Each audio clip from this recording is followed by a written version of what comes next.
अस्सलामुअलैकुम वरहमतुल्लाहि वबरकातुहू। वो ये हमारी दूसरी क्लास है, हमारी लेवल 3 की जो फ़र्स्ट क्लास थी उसमें हमने थोड़ा-सा सारे टॉपिक्स को देखा था और डिटेल में हमने थीम का टॉपिक जो था इसको हमने डिटेल में डिस्कस कर लिया था। इसके 2 पॉइंट्स, एक ये कि हमारा थीम कौन-कौन सा होना चाहिए और थीम में ही हमारी मज़ीद 2 चीज़ें थी, एक साइज़ ऑफ़ द हूप और दूसरा हमारा स्केचिंग आ जाता था। तो साइज़ ऑफ़ द हूप हमने थीम के हिसाब से सिलेक्ट करना होता है और ये हमें पहले से ही बताना होता है अपने कस्टमर को। ये क्योंकि लेवल 3 जो है वो प्रोफेशनल लेवल का है, इस वजह से मैं आपको प्रोफेशनल लेवल की चीज़ें ही बताऊंगी ताकि अगर कोई जो है इसको प्रोफेशनल के तौर पर लेना चाहता है तो इसको ले सकता है और उसको तकरीबन सारी मालूमात इसमें हो जाएंगी जितनी मैं दे सकती हूँ। फिर हमारी जो है जहाँ हमारी बात आगे रह गई थी वो था स्केचिंग या फिर हमारा जो भी डिज़ाइन है उसको हम किस तरीके से उस पे किस तरीके से हम काम स्टार्ट करेंगे। हमारी थीम सेलेक्ट हो चुकी है, हमारा साइज़ डिसाइड हो चुका है। अब हमारा नेक्स्ट है कि इसके ऊपर काम हमने कैसे शुरू करना है। तो उसके लिए हमें चाहिए स्केचिंग। स्केचिंग के लिए हमारे पास 2 ऑप्शन है, एक ये कि रेफ़रेंस, हमारे पास रेफ़रेंस पिक्चर है और उससे जो है हम उसको स्टार्ट कर देंगे कि अच्छा थीम पे हमारी बात हो गई थी। अब जो हमारी बात थी ना जो स्केचिंग पे आके रुकी थी वो हमारी आ जाएगी कंपोज़िशन ऑफ डिज़ाइन पे। तो कंपोज़िशन ऑफ डिज़ाइन से पहले हमारे पास जो है एक चीज़ होती है वो स्केचिंग होती है और दूसरी होती है डिज़ाइन को खुद कंपोज़ करना, यानी कि हमारे पास एक आइडिया मौजूद है और हम उसी से जो है वो अपना लाइक हमारे पास 2 ऑप्शन है, एक है स्केच जिसमें हमारे पास पहले से ये मौजूद होगा और दूसरा हो जाएगा कंपोज़िशन ऑफ डिज़ाइन और तीसरा हो जाएगा रीसाइज़िंग। हम इस क्लास में जो है वो इन तीनों को लेके चलेंगे। अगर तो हमारे पास स्केच मौजूद है, जैसे कि मेरे पास ये प्रिंट आउट्स पहले से मौजूद हैं। अगर किसी ने फ्रेंडशिप हुक का दिया है तो आप इस पे काम कर सकते हैं। ये आई थिंक 8 इंच के हुक पे देखें आराम से आएगा। 8 इंच के हुक के बराबर है। मेरे पास जो हुक मौजूद है ये 8 इंचेस का है, तो इसके हिसाब से ये बहुत अच्छा काम कर लेगा और इसको आप 7 इंचेस पे भी बना सकते हैं अगर आप इस बेस्ट फ्रेंड को यहाँ से हटा दें और सिर्फ इतने हिस्से को बनाएं, सही। और आप इसको 6 इंचेस पे बिल्कुल भी नहीं बना सकते हैं अगर आप सिर्फ इतने हिस्से को लें, यानी 7 इंच पे आप कम से कम इतना ले सकते हैं कि बेस्ट फ्रेंड को इस चीज़ को जो है वो आप थोड़ा सा ऊपर लिख दें। ये 7 इंच पे आप इस तरीके से कर सकते हैं। साइजिंग आप एक ही चीज़ से, एक ही प्रिंट आउट से आप 3 साइजेस इस तरीके से निकाल सकते हैं। लेकिन इन केस अगर आपके पास जो है वो 6 इंचेस का दे दिया और वो चाहते हैं कि हमें ये भी लिखना है, तो फिर अब आप इस साइज़ को जो है वो दोबारा रीसाइज़ कैसे करेंगे, इसको मज़ीद छोटा कैसे कर सकते हैं, ये हम देखेंगे इसके बिल्कुल वीडियो के एंड में।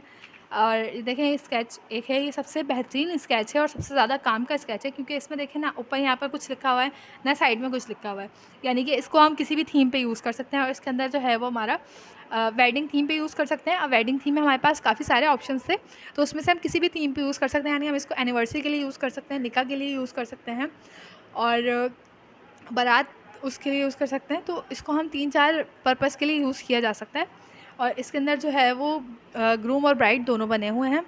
ब्राइड को हम चेंज कर सकते हैं क्योंकि हमारे पास ये बाल हैं, हम अपनी तरफ से बाल बना सकते हैं। अगर हम इस तरीके से ऑफ शोल्डर ड्रेस नहीं बनाना चाह रहे हैं तो हम यहाँ तक, अगर ये जो निशान बने हुए हैं यहाँ तक, इसको एज अ सपोज़ कर दें कि हमारी आस्तीनें बनी हुई हैं और ये वाली लाइन हम इसको रिमूव कर दें, यानी इसको हम ड्रॉ ही ना करें तो भी हमारा काम हो सकता है। अब नीचे जो है वो हम नेट से भी बना सकते हैं इसकी फ़्रॉक और इसको भी वैसे भी फिल कर सकते हैं।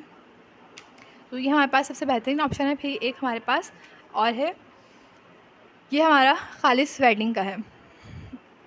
ये वेडिंग पे ही ज़्यादा प्यारा लगेगा। अगर आप जो है किसी को वेडिंग गिफ्ट देना चाह रहे हैं तो ये बहुत बेहतरीन है।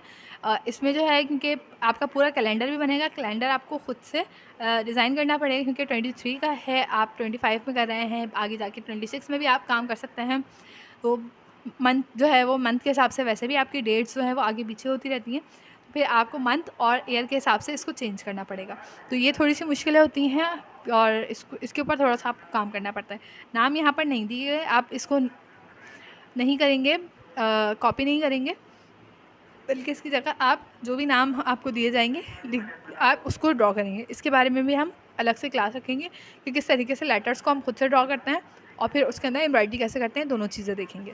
अब स्केचिंग का तो आप लोगों को मैं पहले भी बता चुकी हूँ कि हमारे पास कोई भी, लेट सपोज हमने इसको करना है तो हम इसको सीधा सीधा इसके ऊपर हम रखेंगे अपना बटर पेपर है हमारा, इसके ऊपर हम इसको ड्रॉ कर लेंगे क्योंकि बटर पेपर में से सी थ्रू बटर पेपर हमारा सी थ्रू होता है, तो इसमें से हम इसको अच्छे तरीके से ड्रॉ कर सकते हैं और फिर इस बटर पेपर पे जो भी बना है उसको हम फैब्रिक के ऊपर ड्रॉ कर लेंगे। ये तो हमारा स्केचिंग वाला टॉपिक हो गया। आई होप आप लोगों को समझ में आ गई होगी। अब हम आते हैं कंपोजिशन ऑफ डिज़ाइन की तरफ। अब कंपोजिशन ऑफ डिज़ाइन हमारे पास दो वजह से हो सकता है ये वाला मामला। एक ये कि हमारे पास जो है वो रेफरेंस पिक्चर मौजूद नहीं है, इस वजह से हमें कंपोज करना पड़ रहा है, सिर्फ आइडिया मौजूद है। और दूसरी वजह ये है कि हमारे पास जो है वो प्रिंट आउट भी मौजूद है, हमारे पास रेफरेंस पिक्चर भी है, लेकिन साइज़ का मसला आ रहा है। तो फिर हम तब भी कर सकते हैं, हमें उसको कंपोज करना पड़ता है। उसके लिए हम क्या करेंगे, हम सिंपल पेपर लेंगे, बड़ा लेना पड़ेगा। तो इसके लिए लेट्स सपोज मेरे पास अगर कोई भी वो नहीं है मौजूद कि मुझे किस साइज़ पे बनाना है, तो मैं इसको सपोज़ कर लेती हूँ। ये देखें, आपको इसको देखना होता है इस हिसाब से कि अंदर वाले के हिसाब से, क्योंकि आपका डिज़ाइन जो है ना वो अंदर वाले के हिसाब से अगर आप बनाते हैं तो फिर आपका डिज़ाइन बिल्कुल सही आता है। आपको अंदर वाले हिस्से को देखना है सही। ये आपका 8 इंचेस का होगा। ये बाहर वाला पीस जो होता है ना आपका बाहर वाला पीस, ये तकरीबन जो है वो 8.5 इंच या 9 इंच का हो जाएगा। इसमें एक से 1.5 इंच का फ़र्क आ जाता है। तो अंदर वाले सर्कल को आपने ड्रॉ करना है। अगर आपने 8 इंचेस का बनाना है तो आप सबसे पहले आप एक सर्कल ड्रॉ कर लेंगे। एक पेपर पे आपको पेपर इतना बड़ा लेना पड़ेगा जिस पे आपका पूरा सर्कल आ जाए। अगर आप इससे बड़े पे काम कर रहे हैं तो फिर आपको इससे ज़्यादा बड़ा लेना पड़ेगा।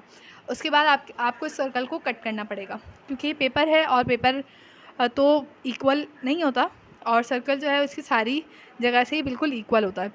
हमें इसका करना पड़ेगा हाफ़। तो इसको पहले हम कट कर लेंगे सर्कल को। तो देखें मैंने सर्कल को हाफ़ कर लिया है, क्योंकि हमें कट कर लिया है, क्योंकि हमें इसको हाफ़ करना होता है।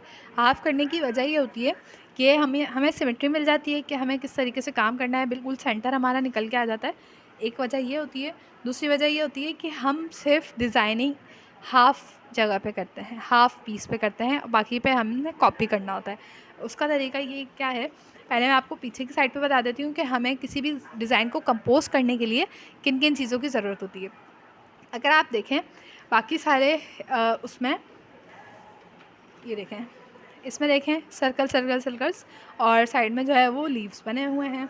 इसमें आप देखें तो इसमें भी जो है वो सर्कल्स बने हुए हैं, साइड में लीव्स बने हुए हैं और थोड़े थोड़े से जो है इस तरीके से ड्रॉप शेप्स बने हुए हैं। इसमें भी तकरीबन यही चीज़ है कि सर्कल्स बने हुए हैं इस तरीके से। तो फ्लावर्स में हमारे पास बहुत कम चीज़ें मौजूद होती हैं जिन पे हमने काम करना होता है, और बेसिक बिल्कुल 4 चीज़ें होती हैं। बिल्कुल बेसिक चीज़ें होती हैं हमारी 4। नंबर 1 हमारा होता है फ्लावर, सबसे ज़रूरी। इसके बगैर हमारा एम्ब्रॉयडरी इनकम्प्लीट होती है। नंबर 2 हमारे पास आ जाते हैं लीव्स। नंबर 3 हमारे पास आ जाती हैं ब्रांचेस। और नंबर 4 हमारे पास आ जाते हैं छोटे से, हम इसको बर्ड्स होते हैं। इसके अलावा जो है वो छोटे छोटे से सर्कल्स जिसके लिए जो हम फ्रेंच नॉट से कवर करते हैं, वो भी एज अ बर्ड ही यूज़ हो रही होती हैं। तो हमारे डिज़ाइन में किसी भी डिज़ाइन में ये 4 चीज़ें यूज़ होती हैं।